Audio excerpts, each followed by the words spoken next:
Steps I Took podcast. Back at it again, Daniel. Back at it again, Daniel. Damn, Daniel. Damn, Daniel. Look at those. What are those? What are those? Loving it. Good to be back. I'm very happy to be back in the studio. And today the studio has more space. So I feel like it's freeing my mind, having more space, which is great. Hi, by the way. I'm Giovanni. And I'm Achasa. And this is the Steps I Took podcast. Bringing fabulous guests on every week to bring us through the journey of their wisdom and light and life. And, showing us how they got to where they got to and the plans afterwards. Yeah, so hopefully, well, not even hopefully, I'm sure we're going to draw wisdom from our guest. But before we draw wisdom from our guest, I want to draw some wisdom from you, Giovanni. Ooh. Yeah. Our guest today is in the fitness area of the world. So I'm going to ask you, what am I going to ask you? When it comes to fitness, what has inspired you to keep going on days when you just want to sit at home and eat all that chocolate? Ooh, I mean, I still stay at home and eat the chocolate, but I think recently, certainly after I did High Rocks Bangkok and I came back and it just took me after you've done an event that you've built up to, you just don't have the oomph to want to just get up and train again. And the thing that actually kind of kept me going is I would message people to be like, oh, shall we train together? Do you know what I mean? So friends that are training and stuff, sometimes I find it kind of hard to just train on my own. So I've got a few friends who are avid runners, and so for me to in order to ensure that I continued running, I kind of just tapped in with them and stuff. So yeah. That makes sense, making it social. Yeah, let me throw it back to you. Do you know what? I fell off for a while, off the bandwagon for fitness, and I just had an epiphany the other day. Sometimes it just comes to you. It's get up. And the other day I went for a venue visit and they gave us some food, some of the best curry I've ever eaten. And then I ate the leftovers for lunch the next day and then went to the gym in the evening. The heartburn that I experienced, the acid reflux that I experienced, that has kicked my butt to be Achasa, eat well. Eat well and no more go curries. to the gym. Yeah, no more curries, not for a long time because... I've never experienced heartburn and acid reflux like that. And I'm trying to lift these weights and I'm so yeah, I feel like sometimes doing the wrong thing helps to push you into doing the right thing. And I hear that. And speaking of lifting weights, that kind of, is a perfect place to transition into introducing our guest today, who literally lifts weights both in the gym, but as his business as well, runs a company called Liftdex, which supplies some of the, most popular gyms in Dubai with equipment. I've seen him throwing it down at various competitions. And so I'm very excited to have on the show Aamir Kapadia. Welcome, my bro. Welcome. Thank you very much. How are you? I'm very well. Thank you for coming. Yeah. Welcome to our much. show. Before we get into it, because I know off camera we were talking a lot, we were talking almost too much. We like to ask all of our guests the same question. And what has been one of the best things or one of the highlights of your last 7 days? Last 7 days? Yeah. To be honest, I've got a newborn, so that's my every day is just coming home to see my daughter and all that stuff. But that's a side thing to the business, I guess. It doesn't have to be about business. If it's not about business, there's definitely coming home to my daughter and wife and spending time kind of thing. That's nice. beautiful. Yeah, love that, man. Love that. Yeah. And how old is your newborn? She's 4 months. Oh, yeah. So it's a tricky time at the minute because teeth are coming out. So it's just, and you learn things every day. So just trying to manage that together.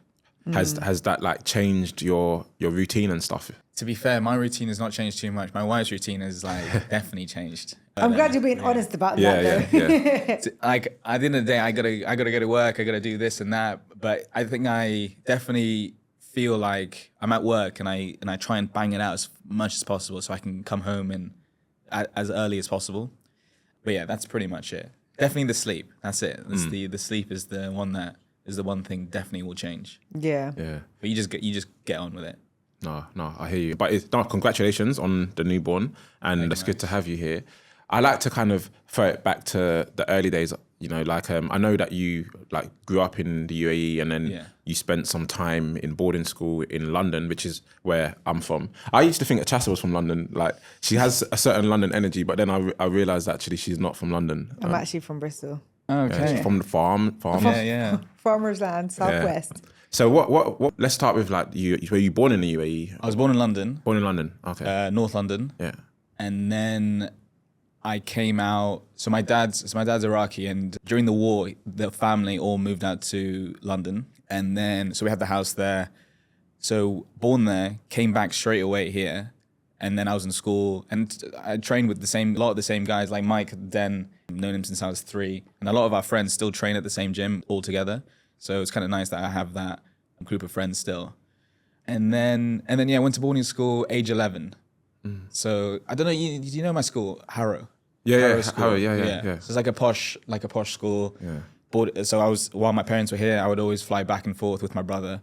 And then after uni, that was it. Because my family, so how Liftdex started is that I have a family business, which is steel fabrication. So my dad started that 40 years ago. So that's construction, oil and gas, all that kind of stuff. The origin story is Mike at the Den, it wasn't called the Den at the time. He had a gym in Al Quoz and he goes, we're training. He goes, oh, you make steel and stuff, right? I was like, yeah. He goes, I need some rigs for my thing. Do you know if you can make it for me? I've got this quote and it was just crazy. And I was like, all right, let me have a look at it. I see the dimensions, do this. I say, here's the price. So then he goes, this is like a quarter of the price of what the guys in the market is doing. And I was like, okay. So I did that, few bits and bobs with him. And he was like, right, this needs to be a business for you. And he's like, I have all the guys that you need to sell this to. So like, let's start this. That's a good friend. To be fair, he helped me do all of the stuff. Like, because of him being in the industry and he knew all the gym owners and all that stuff, he would kind of like send me numbers and yeah, we kept going and kept going. The first thing I did was this home gym. It was like the most standard rig that I do now. Like, it's just like, it's like everyday, like kind of thing. So we made it. I had no one to install it because I was like, oh, we just deliver it and then that's it. And the guy's like, nah, I need this installed in the house. I was like, okay. We got some drills, like we like burst a pipe. We didn't know. We were like sitting there like, fuck, what do we do? Like we didn't think about this part. Yeah, we didn't get this far. So then we drilled it in, half done it because we busted the pipe. Had to get a proper guy to come in and install it, repair the wall, and then we're like, okay. Next time we'll be a bit more prepared. Yeah. But then, like, obviously I wasn't gonna, in Dubai, you just realize, like what we were saying, people need that extra bit of service, right? No one's gonna go and, it's not like the UK will, IKEA stuff, they'll fix it, they'll manage it. In Dubai, you need to like, give them the whole thing. You need to hold their hand the whole way hold their through. hand, yeah. Set it up, everything. Even to competent people, because now I've been here 9 You get years. lazy, right? I need 100%. my hand Yeah. held. Yeah. Like, I'll be honest with you, and it's bad. Like, when I was in London, I would, I'd make my own wardrobes or shelves and stuff. But since I moved to Dubai, like, there's things like Just Life, Handyman. Yeah. It just frees up my time to do something else. The petrol. I literally get I get Kafu to come clean my car and put petrol in. Yeah. And my day, I'm ready to go. It's mad. It's It's true. crazy. Yeah. The hand holding is really real. But I guess when you went to boarding school then, I think you said you went when you were 11? Yeah. From my experience, there's no hand holding in boarding school. It's like you have to make your own beds. Yeah, you all do of that the kind of thing. basics. But at the end of the day, you're still in your like little like bubble, right? And you're a kid at the end of the day, so they will help you with the day-to-day stuff. But yeah, how you dress, and it was very much like, you had to be tucked in, outfits like blazers and all that stuff. Made sure like everything is prop. Like it's quite regimented. Yeah. What was that experience like, leaving the UAE and then coming to London and going to boarding school? Because for me, as a kid, I used to watch movies where like kids are in boarding school, and I actually like was like, oh, I wish I could go to a boarding school. But like, does it feel like you're, at a friend's sleepover, or does it like, were you scared, or how did you feel? At the beginning, but then you realize that, oh, I'm going. You're fine with your parents are there, and then they leave, and then mine are not in the same country. Mine's going back to Dubai, so I'm just like, oh damn, I'm on my own. Super like scary at the beginning. But you know what it is when you're young, the only way to make friends is play sport. So it's like, it was all about football, like rugby, all that kind of stuff. And then you get on with it. Yeah. But yeah, it was tough. But your brother was with you as well, right? He was with me for the first 2 years because he's older. So he went to the older school, which I joined, I went to a prep school before that. And then, so then that one was a bit tough. When I was in Harrow with him, it was a lot easier. Yeah. Have you ever asked your parents what made them decide to put you in prep school and boarding school as opposed to an alternative? My dad went to boarding school. Okay. So he thought, and he is quite like regimented, and he's very much like this is this. I have a brother and they're very similar. They're like, everything to T. And I'm like the rogue one. I'm just like, I rather like do things now, mess up and be like, oh, okay. So you kind of learn like as you go. So, but it's good though, because you need to have that we're in the family business, right? It's my dad, my brother, and me. You can't have all three of the same kind of person. So I feel like I like to do things a bit more differently. How does that work in terms of dynamics? Are they okay with that, especially if they have the same kind of mindset? It works out well because I feel like my brother wants to be just like my dad. So he will do everything to the T, very similar. But I think, if you have three of the same person, family all together is always quite tough, but working together is actually really like difficult. So there's always a hierarchy, an age thing just off the bat. So that's why I basically Liftdex kind of like was a big thing for me because it became my own. So it's still under the umbrella, steel fabrication, this and that, but I control it as I like, which is good for me. So you're able to be rogue without any complaints. As long as we make money, no one complains. So And I think I saw something on Instagram like recently. Did you hit like, was it 9 years or was it 7 years? 7 years. Yeah. So you did 7 years. It's mad because I didn't even like know that you'd been going for that long. Yeah. So the first 2 years. So I did a couple years, small bits and bobs. Literally like making the website. I had three things, 3 squat racks on my website, and that was it. And then COVID hit. And then they were like, everyone wanted it. And that's when I was just like pumping them all out, giving to everyone.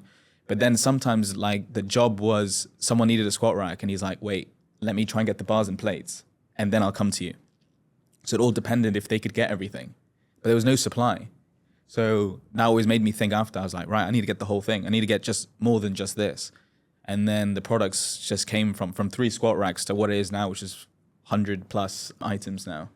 So, and now we're also adding like bodybuilding stuff to it, which can complement a little bit with the functional fitness things. So it's been a good journey. The 7 years, and I had a post on that with that squat rack, the one that I drilled and we messed it up, and it's just 3 like guys who didn't know what they're doing. Yeah. Now we have a full team, like a warehouse, factory, around like 50 like people on the team making things, delivering, installing it, engineers, designers.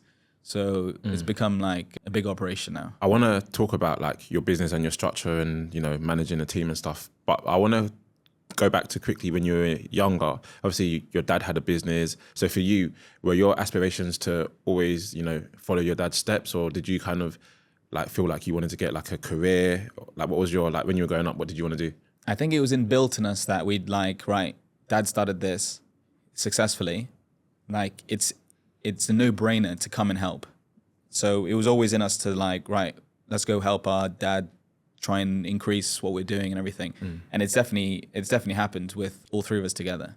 Yeah. But it's a nice, it's also a nice thing where, because I didn't live with them, right? So I go in and it's like my dad, my brother, you have that relationship every day. And the only person I will go and see is my mum as well, who right now she's at my house with my baby now. So it's a nice environment to have. And in that way, it's almost like your dad's investments paid off. Yeah. For the boarding school. Yeah. Like he knew what he was doing from this. Like I'm going to create a couple more CEOs to kind of like join the ranks and stuff. Yeah. No, it's definitely helped him out. He's 72 and he goes on, gets in at 8, leaves at 6 as well, like every day. Like he's a workaholic, no hobbies, it's like one of those old school guys who just love to work. So as a youngster, you were always into sports and fitness anyway. It was obviously, like you said, a means to make friends, and I'm sure you enjoyed it. You look like you work out, so it's like you've carried that on. So when the opportunity came up with your friend to start making things for fitness, where you're like, oh my God, this is exactly what I want, or was it more like, oh, let me just try it? So I'd like to say like, people say like, oh, follow what you enjoy and that kind of stuff. Like I can't stress that enough. Like if you can do what you like or love, like that's a massive game changer. It will help everything along the way. Like even all the business stuff that you learn in school and stuff like that, it's all in you kind of thing, but you need something to like express it. So with the fitness stuff, like I'm seeing like coming from construction where it's a bit like, it's not really like the flashy life or anything that you really like. So just having a job that fulfills like something inside of you, it like really like it came out when I was doing it all. So like the business side of it all, just I was like, oh, right, this, and it all kind of came into play. So because you're following your passion, everything else just unraveled on its own. I remember when we were doing it was COVID and the company kind of shut down, and my dad was like, damn, what are we going to do? The company's this, because obviously COVID, everything had to shut. There's no business essentially. So I was like, what are you talking about? I've got like a list here of all these squat racks I need to send out. And then he was like, oh, no way. And he's calling the factory. He's like, yeah, make sure you get all this done, because money was coming in. And then I remember he was like, oh, yeah, this is quite good, because, you've pivoted a little bit while everything shut down. And when thing reopens, we'll come back and do the construction stuff. I was like, hell no. Whoa. I remember I was like, okay. In my head, after he said that, I was like, I went and sat down and I saw my spreadsheet of like all the orders. And I was like, there's no chance I can go back now. Like, I've got this feel of like this, the fire of like selling, and I want to like give all these products to all my, like pretty much out here in the UAE. And that was it. I was like, right, we're going full steam ahead on this. How did you eventually have to break it to your dad? Like, how did you do that? There was a joke. He goes, like, I told him, I was like, yeah, I want to do this full time. And he goes, like, he just sat there like, there's no money to be made in this. Like, but anyway, do what you want. And then I come and we have like a dinner, and I'll just say as a joke, and I'll just say like indirectly to my mom, I was like, do you remember when the barber said there was no money to be made and all this stuff? And now I'm making, like, we're hitting like 15 mil now this year. And then he just sits there and he's just like, doesn't say anything, but it's just like a little joke. Yeah. Sometimes it's nice to prove them wrong, isn't it? Exactly. Yeah, definitely. You always get haters, right? Like doing whatever you're doing, and they will definitely fuel the fire inside a little bit. There is a book, something along the lines of Choose Your Enemies Wisely, and it talks about like your haters and using them to fuel your passion and drive you to achieve whatever you want to accomplish. Yeah. As long as it's a like definitely a feasible business, and you have things along the way. Definitely, I had a lot of help. Like the whole factory. Like, imagine if I wanted to do this on my own, I would have to get a whole new factory, invest a load of money into that. Luckily, I had already things in place for me to do what I was doing. It's literally what I was doing actually in construction. Like a building would come to me and say, I need this, this, this. Can you make it? And I would say yes. But instead now a gym would come to me, can you make this? So it's the same business, but different product. Do you think that's why you were able to come in at a quarter of the price, half the price and stuff? Because a lot of people bring in and ship in everything. So lead times, the shipping, the storing. I had everything in place, warehouse, factory, people. And if I did need to ship in, which I do, Concept 2 now, we distribute it around the region, I can do it. So Concept 2, for listeners that might not know what that is. Concept 2, the rowers, the skis, the bikes that most gyms will be using. I've tried to even replicate and have my own product, like a Liftdex version. And I remember I had them and I was using them, and I was just like, Concept 2 is so much better. Why would I sell something that I would prefer that one? Yeah. So, and that's another thing, right? So all the stuff that we use and train with, it's all the products that we like as well. So I'm happy enough to go and sell the product to these guys because I know that they'll be happy with it. Rather than sell something that's like an inferior product and they'll be like, it's okay, it'll be fine. It's good that you recognize that, because that's probably a challenge in itself. Like you're probably thinking, oh, why sell someone else's product when I can sell my own one? Yeah. But it's good that you recognize that. So. I'm pretty much I don't have any brands with me. Liftdex is everything I do except for the Concept 2.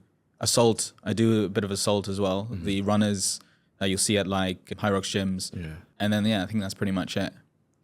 Do you think you would have had the same drive to accomplish everything you have if you didn't already have the infrastructure? Do you think you would have found a way to make it work? That's a good question. I don't know. I don't know if I would have done it because it wouldn't have come to my, like, it wouldn't have really come to my, the fact that Mike was like, oh, you'd have a steel factory. Can you do this? Like, that was also one help. The next help was also COVID. How I was supplying in COVID when social media was just like on steroids. So me putting a post on was like a paid ad. Someone posting, I've got a squat rack in my house and all this stuff. It was just going across viral. So the one, and then we invented one rig and it actually did go viral. It was like, I don't know if you've seen it. It's like the one that it folds in and out on the wall. I think so, yeah. So if you go on our Instagram, it was like almost 1 million views on this thing, and it was just going non-stop. It was more a gimmick of the fact that, like we talked about with the maid's room, like you have a small space, but the fact, and then you have a rack in there, and it kind of takes up most of it, and then what can you really do? But if you had a rack that folds into the wall, now you have all that space again. So I did this thing, like a video of me folding in and out, and it was just going like nuts, and everyone was like, right, I need this, I need this, I need this. And I still sell it to this day on like big rooms, but they like the fact that it's a gimmicky product with that it can fold. I don't know if they use it or not, like kind of thing, but it's just kind of fun that it's there.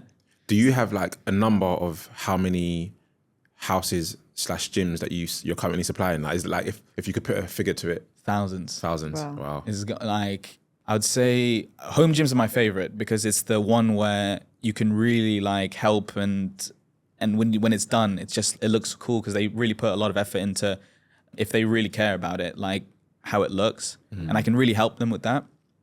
With a commercial gym, also amazing and everything, but I just feel like with a home gym, it's just when it's done, it just looks like, it looks really nice. I always wonder, like, see if home gyms, because I feel like I'd aspire to one day have my own home gym, like in the villa. 1,000,000%. But I feel like I still would go to the gym outside. You would. Like, I do. So I do.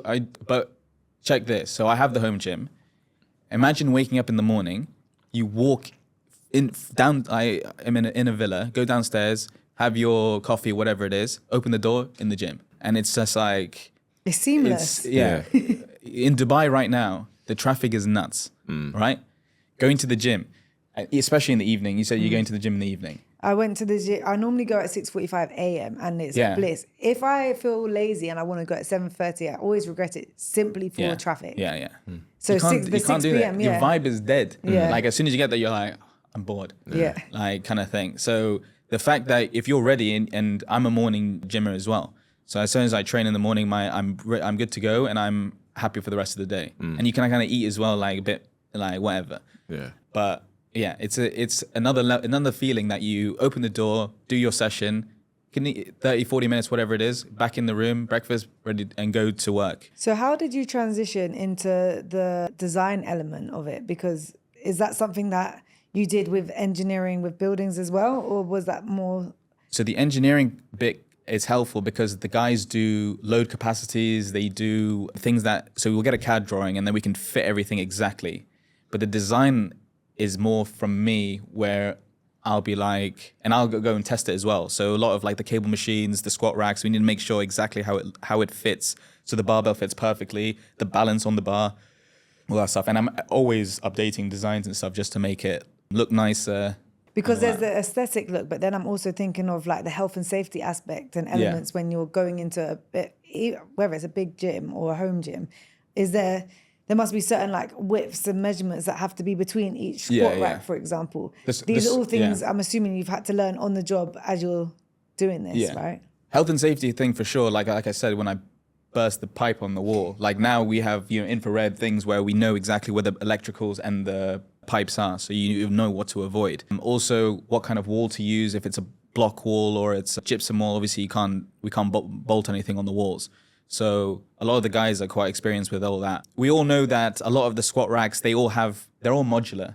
So the racks are set in sizes. So what you do is, if it can't fit, it can't fit, and we'll try and manage to do something based on that's the whole customization element comes in with the fabrication. So a lot of the guys, if you go to another brand, they'll say, this is what you got, take it or leave it.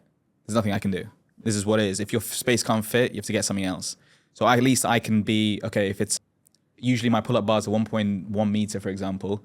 If it's a 0.9 like space, we'll make it 0.9, which is fine. Yeah. It'll just be a bit more narrow than what you're used to, but it'll work. Yeah.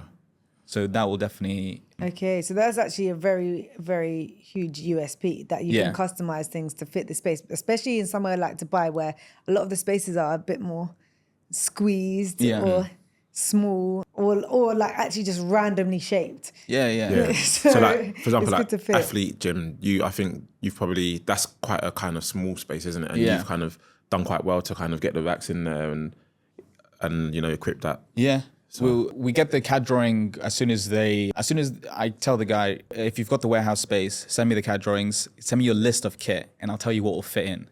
And based off that, that's what we'll quote. Okay. Oh, that's useful. I want to know like how you obviously you talked about Mike, sorry, and how he came up with the idea of, oh, you need to supply our gym, and he had friends who maybe had other gyms and stuff. But obviously, it seems like at first it was just vibes and freestyles and friends of friends. But then at some point you had to implement a strategy to grow, like, or at some point you kind of had to start, or have you marketed yourself? I know you talked about the video that got 1 million views and stuff, but do you have a strategy? How did you go from supplying thousands of people when you initially started by supplying your friend? I think out here, word of mouth is obviously massive, right? So, and convenience of who to speak to and stuff like that. So we started off just through word of mouth, and that was the whole COVID time. And it was huge, right? Because a lot of people were messaging on forums and groups and all that stuff, and it would just kind of like go round. But then I created the online shop through the website, then, with the SEOs and all the Google ads and all that kind of stuff, that brings a lot of people. But yeah, I think when you do like those gyms, like for example, when I did Mike's gym, essentially that was the showroom, because I've done it. And that's the one that people would be like, and he had a lot of people come in and just check all the stuff. So as soon as you do 10 plus of those, and now obviously we've done like hundreds, these are self-marketing tools, right? So that's what I do. That's why I love doing my best when it comes to these commercial gyms like the Athletes and the Dens and all these functional fitness studios. Yeah, because as soon as Giovanni said to me, oh, Liftdex, I was like, I know that brand. And not because I'm like, oh, I want to build a gym, but just simply because I've been to many different gyms and seen it around. So it's your logo I recognize, and I associate it with gyms and gym equipment. Definitely you're using the wall ball, you're sweating like crazy, and all you see is this Liftdex kind of thing. Like it'll just be in your head. But also the competitions, that was another big thing. I think when we signed with Turf Games, that was a big one. And they have such a great with most of the competitions that we do, but they have such great marketing stuff. What they do with all the kit. And people are training, and all the pictures they take with them lifting on the platforms, and you see all the lift decks and all that stuff. So that was also a good one. And I guess when people see these competitions, they're training for it, they want to use the equipment that is actually being used in the competition, so that they can be consistent with it and stuff. And that's definitely another thing. I was going to say, I feel like, well, you have been really open with the fact that you've had a lot of support and help along the way, which I really like, because a lot of people say, I've done everything on my own, which is just can't ever be true, because you can't do everything on your own. But it's really nice how open and honest you've been about that. But it's also, the way you speak is like, everything's been so seamless and easy. And I'm sure it hasn't been. So what has been some of the difficulties or the struggles or the hurdles that you've had to overcome? Definitely a lot of, I think rushing a lot of things as well was one. Just trying to get to B when you're still at A. And just trying to give out product that you haven't really tested or you haven't really checked properly. So I think when I got into flooring, I did a massive gym, and I was like, sweet, like we're gonna do it. And instead of, it was like a new type of flooring as well. It was like one where you had to glue, and it was a huge square, like massive gym. And I was like, right, I'm gonna do it myself. I'm not gonna get any experts to kind of like help me with it. I was like, we'll sort it out ourselves. Ruined it.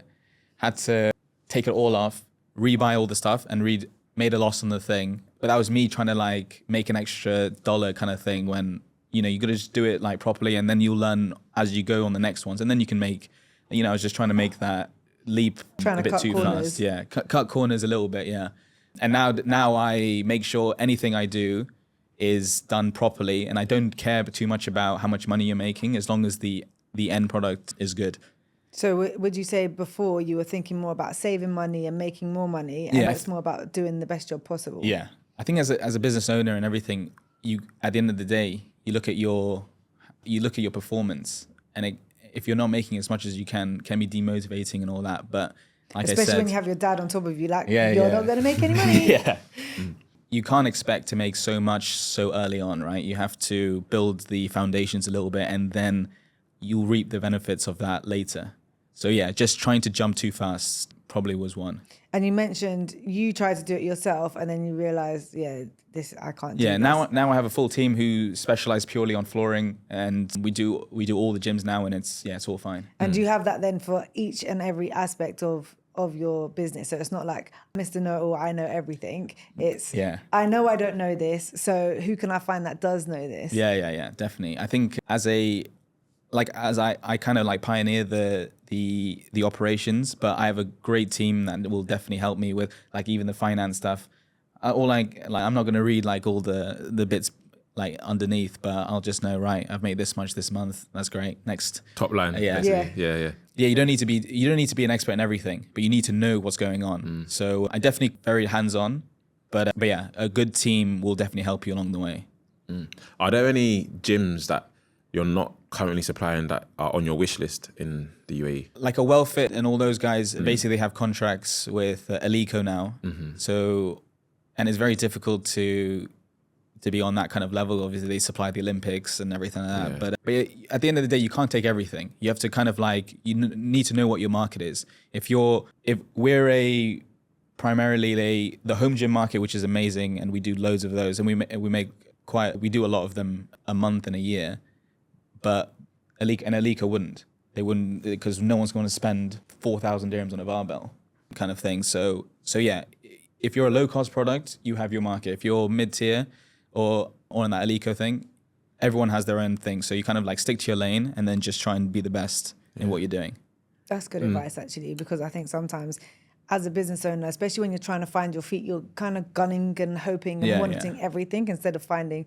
And I wouldn't say it's necessarily just a niche, but your lane, because you're always doing ultimately the same thing. Yeah, you're doing it exactly. But for different people. A guy who's doing the cheapest product possible is also, you can't like say anything bad about him, because he's got that guy. He's got the people who don't care if the barbell breaks, like kind of thing, right? They want to use it for, they're paying 200 dirhams, whatever it is. If it breaks, it breaks. They don't care. But if you're paying up to what we sell a barbell for, they expect it to be good.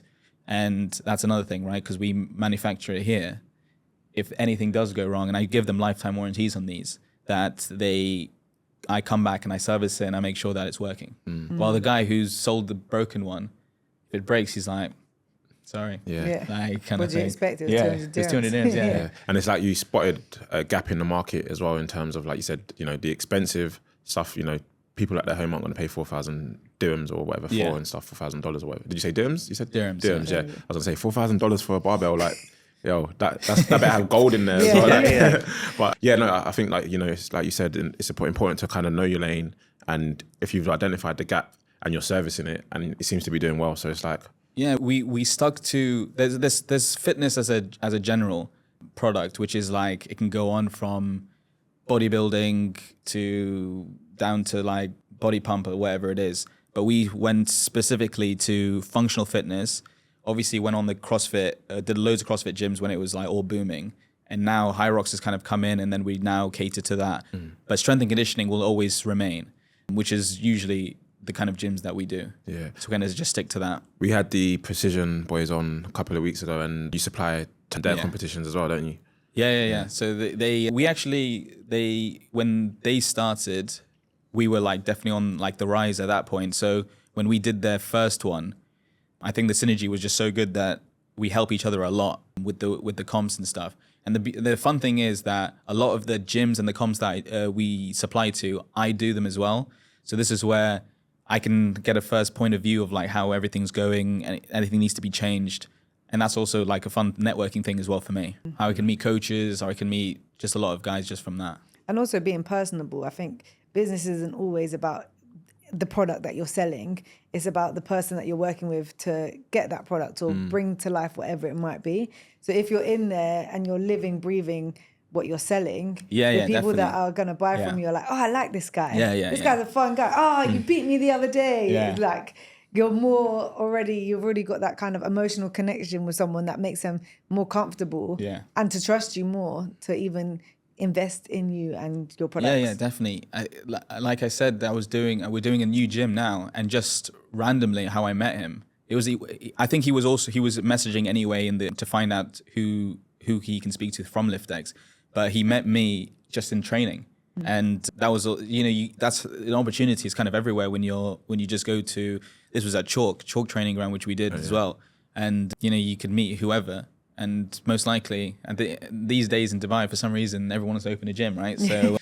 So it definitely can help. You mentioned that you've got 50 like around 50 team members now are working underneath you. What would you say is like the biggest challenge that comes with managing 50 people? And what would you say is the most rewarding thing that comes with managing 50 people? I think it's the hardest one as well. It's like the sales team, right? You always want the best out of them, and you always want, but it's quite difficult in this market. Like for me, I get a lot of people because who I know, and so they have to find everyone from scratch. So it's a bit hard, and it's a very niche business what we're doing. So I think it's hard to justify the sales guys as one thing. And then the rewarding one, I think, is the installers. I think the guys, the engineers and stuff, once you've done like an amazing gym and stuff, you're just like, well done, like guys. And, you know, we have a group and we post all the pictures and everything when it's done. And then they feel amazing. Like they wear their tops and they like post on their socials and stuff. They're just like labor guys, right? So they're just like, I think they're proper proud as well, what they've done. I love that. It's really nice. It's nice that you're giving people rewarding jobs as well. Yeah. That is nice. But it's funny also, like, you know, we do the Dubai Active. Do you know the Active show? Yeah. So so you have the bodybuilding side, which is like a bit of the crazy side where, you know, all the protein and everyone's like going nuts or whatever. But then you have the business side, which is where we are.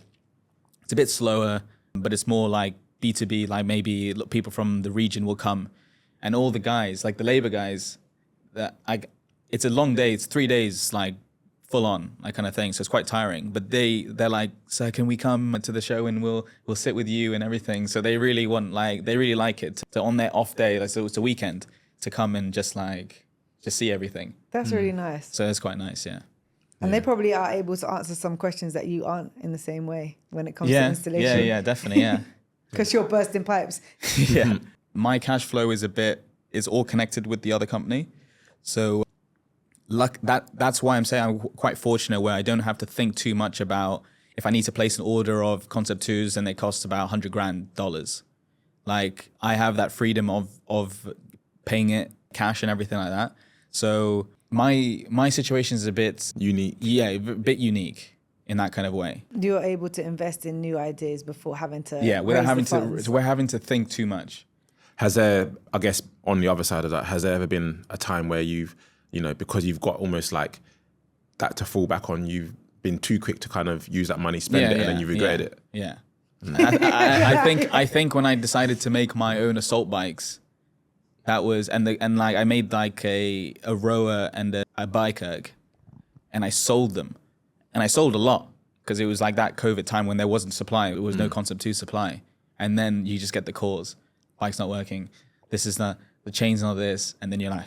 And then you have to go send all the guys out, repair. So yeah, you need a product. And that's the beauty about what we're doing with the bars and the plates and the functional racks and stuff. There's very little maintenance. I very rarely get someone saying, this needs to be serviced. It's usually the Concept 2s. But Concept 2 is so used to being beaten down that they're actually like, you'll be good for the first year without needing like a big maintenance on them. So you distribute Concept 2, you said earlier. Yeah. How does one become a distributor of Concept 2? There's only 2 people that do it. So we're one of them now only because of the amount of volume I buy. They can be about 200 grand sometimes, and I order them every 3 months. But I sell them. So we've become a big client of theirs for this region. Do they have, so my background is, I come from a legal background, and I've, you know, like at one point I was working at Nissan, for example, and I was responsible for the distribution network. And so any like car dealership that was selling Nissan cars, like that might also sell other cars. We had certain things within our contract in terms of like product placement and ensuring that, you know, our brand is protected when it's being sold on another platform. Do Concept have any sort of things like that with you guys? Like, is it only Concept 2 you're selling? Or are it's you only Concept 2? Yeah. Only Concept 2 and Assault. I don't think they also sell directly on Amazon, but then you won't get I don't think you get the delivery and installation. Like you get the delivery, but not the installation and everything. But so we come in and give that whole package. Yeah. But there's no kind of like standards in terms of like selling it. And there's obviously regions that you're not allowed to sell in, but we sell it all over GCC. And yeah, we've got a very good thing with that. You mentioned your wife is a Pilates instructor, so is she pushing you to make some Pilates beds as well? Yeah. The reform of like, have you made them or? No, I went to there's a Chinese show which I just came back from a couple weeks ago, and it's the biggest sporting show in Asia, and basically all the big manufacturers were all there. So I saw Align Pilates is here, so they had like the manufacturers and all that stuff of those guys. So it's definitely potentially on the cards, but yeah, it's become a big thing, isn't it? All the Pilates studios and things. Yeah, we've got an Align one at the house, and she teaches there. Yeah. But yeah, But you don't have a maybe on the Liftdex one cards. yet. No. What would you say is, if any, is the biggest threat to your business at the moment? I think a lot of people are doing what I'm doing in terms of selling the same kind of product, but the USP is the fact that I have the factory, which I don't think anyone else has. So a threat would be someone doing something similar. But other than that, I think competition is obviously healthy as well, right? So it definitely has conditioned me to like keep going. So yeah, I think. So no competition. So yeah, no more In competition. my own lane. Yeah. That's good. And obviously, yeah, you have your wife and you have your newborn, 4 months she is now. Yeah. How are you, I don't want to say coping is the wrong word, but how are you managing that transition of having a new family? Luckily, Soraya stays, she works from home as well. And so all her clients all come to the house. We made a studio there. So she's always at home. So, you know, when I go to work, I feel like I can work properly, don't have to think too much because I know she's always taking care of our daughter. So I'm pretty much like no change really. Yeah. And I can just concentrate on what we're doing. So easy for a man sometimes, isn't it? Yeah, it can be. Just yeah. no change, just keep going, life. Which is easy. sad because obviously she did almost a year of Growing a whole growing child. a baby. Her life obviously goes upside down. And then everyone says that my daughter looks like me, so she's just like, Yeah. And I guess speaks to the importance of aligning with your partner, because what if she was to turn around and be like, actually, I want to focus on my career more. Can you kind of scale your side of the things back? She was doing really well. She's like a director of HR at a company, and she quit to be full-time mummy kind of thing. Part-time full-time part-time Pilates, full-time mummy. That's nice though. Yeah. It's nice to be able to be in that kind of space where you're supported and can do that. Yeah. No, we have like I said, my mum also comes in and helps out when she's teaching. Sorry, and all she's that stuff. teaching Reformer Pilates already. She had a baby 4 months ago. Yeah, she was teaching the whole way through pregnancy. She must have taken off 2 months, and then Wow. she's back in it. Sorry, I need to go to the gym.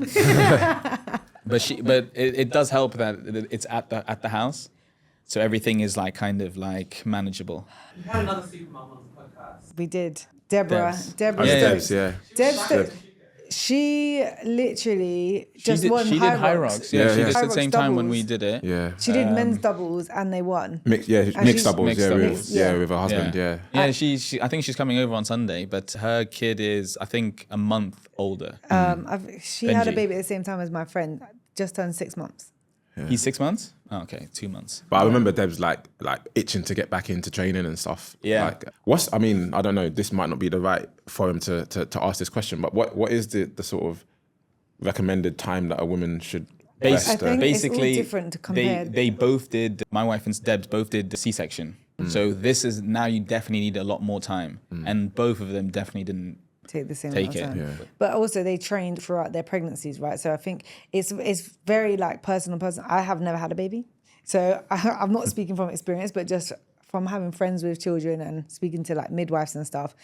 If you've had a C-section, obviously they're cutting through like layers of your muscle. abs. Yeah, Yeah, like, yeah. so that all has to fuse back together. You don't want that to rip open or anything like that. And then Yeah. so a lot of my friends were like actually bent over for quite a while after having a C-section, but it's also very dependent. If you're working out a lot, obviously you're going to bounce back supposedly a lot quicker because your muscles are urging to want to be back together, Yeah. If you're not working out and you're just kind of like sat around or working out sporadically, your muscles aren't as inclined to get back together. Yeah. There's a meme about this. It's like the mum does.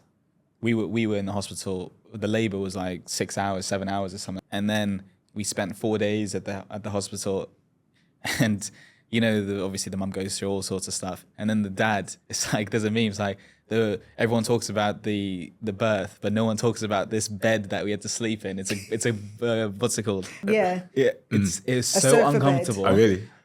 And I hated it. Because I thought it was like, I thought in Dubai, like I said, I haven't got a child either, but I thought in Dubai, the hotels, hospitals were like hotels almost. Hotel It's rooms. super nice, but this bed, if you sleep in a nice bed, this bed you pull it out and it's so springy, like you can feel all the springs, and there's no sheet. It's like you put like a thing and then it comes off. I was just like, the doctor said we had to stay one more night, and I was packing my stuff, and I was like, nah, we're going home. He goes, no, you have to do one more. I was like, oh my gosh. You could just get a mattress top or a Noon Express. Yeah, We're in Dubai. yeah. That was probably a better idea. What is an ideal home gym setup? In a small space, medium space, large space? I think with any space, so a traditional gym would be like, right, we're going to put a squat rack here, a leg press here, a leg curl here, and then that's it. They're just stuck.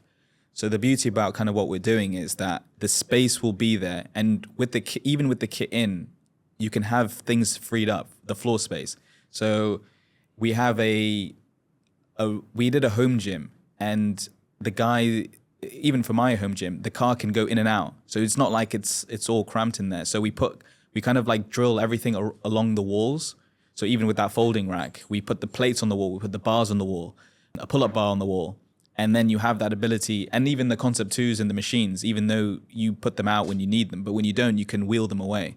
So a key to a good home gym, especially with space, tight on space, is that you put everything on the walls, and when you need to, you kind of fill the space, and when you don't need to, you move it all. And then you can do like body weight stuff if you want, and you have the ability to move in and out without being too cramped. If you're tight on space, like let's say it's a small maid's room, what is the piece of equipment that you recommend anyone should have in a small space?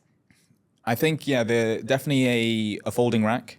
So it goes in and out when you don't need it. I wonder if I've got a photo of this, but plates on the wall. So as soon as it's all there, flooring, which is fine, where you just you keep it on there the whole time. I'm thinking of like those machines where I don't know if you make these, but the machines where it's like you can do multiple things with this just one machine. Oh yeah, so like we have a functional cable machine. So this cable machine, it's a squat rack as well. So the depth is actually quite short, so it doesn't take up too much space. With that, you can do all your cable stuff. If you want to do glute stuff, you want to do rows, you put the J cups on there, and then you can do your squats, bench press, whatever. So that way you have one machine which is functional to be able to train every part of your body. Yeah. That's good. What sort of, I don't know how much you can talk about it, but what sort of pricing are we looking at? Like, let's say I came to you now and I was like, look, I've just moved into my new villa. I've got, let's just say for argument's sake, it's a maid's room that I want to convert into a gym. Like, how much am I expecting to spend? Let's say a maid's room, probably about 3x3 meters. You'd probably only be able to fit one machine if you are doing stuff. So maybe one rower, one bike, one ski. Then you go for the flooring. So traditionally, if you did get we quoted for a hotel, and they wanted like the leg presses and all that. These are going for like 40K, 30K for like the leg curls and all that stuff. With 40, 30K, you can get pretty much everything you can, but functionally. So you can get the flooring, you can get the squat rack or the cable machine, the bars, the plates, the dumbbells. We get some dumbbell racks, kettlebells. 30K is a good amount for like a really nice home setup. Okay, 30K dirhams, right? It's achievable. Or one leg press. Yeah. That's crazy. So that was good the to big know. thing why, and we do so many schools now because they traditionally had all these old school bodybuilding equipment because that was what gym was, right? So now we convert them into like all these strength and conditioning studio with tracks, sleds, power racks, the dumbbells, the kettlebells. So they're going into that whole process that this gym can be anything. You don't have to do barbell stuff. You don't have to do dumbbell stuff. You can do a conditioning day, just conditioning if you wanted to, and then have it removed completely if you wanted to. Speaking of like hotels and schools, what about residencies? Because Dubai is that place where I don't know anyone that lives in an apartment that doesn't have a gym. Even villa communities with villas, they have community gyms. Yeah, we're definitely doing a lot of residential stuff, but residential and hotel is very similar. Their gym is basically for someone who needs to use the equipment without thinking. So if you have a functional gym, you need the trainer, I think, for the everyday Joe. But if you have a hotel gym and an apartment gym, they need those treadmills. They need like a stepper. They need a leg press or a Smith machine kind of thing. They need the kind of the bigger stuff because they come in, no one wants to have any injuries, right? That's the whole thing. So if you go into imagine doing what I'm doing for a hotel gym or a residential, they're like, damn, I don't know how to do this, like a normal squat on a squat rack. They prefer the Smith because it's all assisted. Yeah. So it all depends on the what's it called, the building. I think what kind of people. The newer buildings would move into more what I'm doing. So there's a bit of education as well with who we're giving the equipment to. You need to have the right people. Yeah. It's a lot of layers to it, isn't it? Because I don't even think like about the education piece when you're going to sell to people. It's like, do you want it or not? Yeah. You've come to me. What do you want? Yeah. So that's why a lot of people, when they come to me, I already know what kind of person they are. They're looking for what we do. While a normal guy, if we did everything, then it could go on and do they want a bodybuilding stuff? Do they want treadmills with all the electricals and all that kind of stuff? So, and what we do is that if you had a space, you don't need any plugs and sockets because everything is run on resistance if it's air with the Concept 2s, bars, plates, dumbbells. It's all like done with that. Yeah. You mentioned when you were younger, I can't do it. Giovanni, you need to do it. All right, listen. I'm gonna clap. All right. Okay. When you were younger, you loved sports and fitness. It was like your way to form friendships and I guess feel somewhat like included and a part of something. So now as you've grown older, you moved into the family business. The whole reason Liftdex came about is because you were in the gym with your friend and your friend knew about the steel company. So what role does fitness now play in your life? To be fair, yeah, fitness throughout the years, I've always trained, always had friends who have trained with me. Regardless, even with the steel company, yeah, I was training still and it wasn't anything to do with my business. So it just so happened that combining fitness, something that I love and doing, as well as having it as my business, that's combined together is like the perfect synergy. And it just helped, right, with all the friends and all the people that I know through networking and all that kind of stuff. So business definitely helps with all of that. And now you're learning about more and more different types of equipment. Has that swayed how you like to work out? Yeah. So I think proof is in the pudding a little bit with that, right? So if whatever's in the trends, that's kind of like what we adapt to as well. So the high rock stuff, I've been doing that now as well while we're selling. So you can have that bit of chemistry with the guy that you're selling to, even with the CrossFit. So, and it's also fun, right? It's just all different types of training. At the end of the day, it's just all about keeping healthy and fit, which is definitely the main thing. It's just whatever the type of training is, it doesn't really matter. But as long as I feel that I can connect with the person, it definitely helps with like the sale. When you walk into a gym, so like for me as a DJ, when I walk into a club or a venue or something, my friends always ask me, oh, like, are you watching that DJ? Like, is he doing good? And so like when you walk into a gym and say it's not supplied by you, yeah, are you kind of looking around at the aesthetics or like the placement of certain products and stuff? Or yeah, it's a good question because I do that sometimes. But I think at the beginning I was, that's another thing. It was like all you care about is like the business and it's you against the world a little bit. Like I should have got that. Like this should have been with me. But now, like you've done so many. So yeah, you don't. Nowadays not so much. But I probably would, yeah. But I definitely do like training at the gyms that I've done. Yeah. So I definitely prefer that. That's exactly the same answer that I give. It's like when I first like started DJing and I was going in, I'd be listening to see if they're clanging their mix and stuff. Whereas now I'm immune to it. Yeah. So. No, it definitely happens. Like even with like I train at warehouse sometimes with the guys, and it's none of it. I get so funny when I post it, and then people message like why? Where's the Liftdex? Like kind of thing. You're posting something else. But at the beginning, I was like, oh yeah, like a bit butthurt. Oh, they didn't go with me. But now it's just like whatever. Yeah, it is what it is. You do so many other gyms and stuff, and also you can't go to all of them. So I picked the ones that obviously convenience, right? I think that's what a lot of people will do now. They pick the gym, not necessarily what's best for them, but it's what's best, as in like what's best for their training. It's what's best for the convenience, the travel time and everything. So 100%, it makes a big difference. Yeah. So what's next for you? You seem like a person that is always expanding and aspiring to like do the next thing and bring the next thing for your clients. So what is next for you? I've got a few new products that's coming out and we're going to test and everything. So definitely like all the like bodybuilding bits that people always ask me for. So we're going to add that, and a electric treadmill. Nice. So this will be good for like the High Rocks gyms who don't want to use curved runners. Curved runners are great for functional stuff. You do 500 meters, 400 meters, jump off, do whatever, jump back on. But if you want to do like a nice 5K and all that kind of things, this treadmill will be good. Definitely. But yeah, I think just trying to add new products to the ecosystem, what we're doing is great. And also my new plan is to also get a new showroom, like a warehouse showroom that kind of like combines freelance people to come in and train as well and use the equipment, as well as having like a standalone showroom, which is just for display. And are you only focused on sort of the UAE? Are you, any plans for expansions like golf? No, yeah, we go all over the GCC. Okay. So we have distributors in Saudi, Oman, Qatar, and Kuwait. We're trying to sign with one guy. Nice. So these guys, they have their own businesses. We just sell in wholesale, and then they distribute within their region. Oh, okay. And have you received any like a random order from, I don't know, like Japan or something? Like, what's your furthest customer?